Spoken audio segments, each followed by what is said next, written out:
అక్క నాన్న క్వశ్చన్లు ఏమడుగుతున్నాడు? చెప్తా రాసుకో. ఒక్క నిమిషం అక్క, చెప్పు. Who is the father of iPhone? ఎవరు కనిపెట్టారక్క? Steve Jobs in 2007. ఓకే అక్క. ఐఫోన్ కాస్ట్ మార్కెట్ లో ఎంత?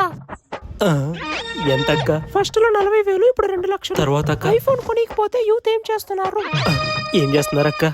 కిడ్నీలు అమ్మేయడం, ఆస్తి పేపర్లు తాకట్టు పెట్టడం. తర్వాత ఏంటక్క? అంతే. అంతేనా? చిన్నోడా వస్తానండి డాడీ. థ్యాంక్స్ అక్క. హాయ్ నాన్న ఇప్పుడు ప్రాసెస్ ఏంటి? నువ్వు డబ్బులు ఇచ్చిన తర్వాత నేను ఐఫోన్ బుక్ చేసుకున్నా, లేకుంటే ఐఫోన్ బుక్ చేసుకున్న తర్వాత నువ్వు డబ్బులు ఇస్తావా? ఏది కరెక్ట్ అనిపిస్తుంది నీకు? నువ్వు ఆన్సర్ చెప్పడం మంచిది అనిపిస్తుంది. ఓకే నాన్న, మీ ఇష్ట ప్రకారంగా కానిద్దాం. ఇదిగోండి నేను బుక్ చేద్దాం అనుకున్న ఫోన్. వదిలే గానీ ఫస్ట్ క్వశ్చన్, జీరో కనిపెట్టింది ఎవరు? స్టీవ్ జాబ్స్ 2007 లో కనిపెట్టండి అన్న. ఐఫోన్ కొనిచ్చేస్తావా నాన్న? నీ కాలేజ్ ఫీజు ఎంతరా? అప్పట్లో 40,000, ఇప్పట్లో 2 లక్షలు అన్న. ఐఫోన్ కొనిచ్చేస్తావా నాన్న? నేను ఐఫోన్ కొనికపోతే ఏం చేస్తావరా? కిడ్నీలు అమ్మేస్తాను, ఎండు పేపర్లు తాకట్టు పెట్టేస్తాను. ఐఫోన్ కొనిచ్చేస్తాను అన్న. ఇంకొక క్షణం నా ముందు నోటి ఏం చేస్తాను నాకే తెలియదు. పోరా ఇక్కడ నుంచి. నీకు ఐఫోన్ కొనివ్వను. ఎందుకు కొనివు? ఇందాక ఇదే ఆన్సర్ నీ కూతురు చెప్తే ఐఫోన్ కొనిస్తానని చెప్పావు.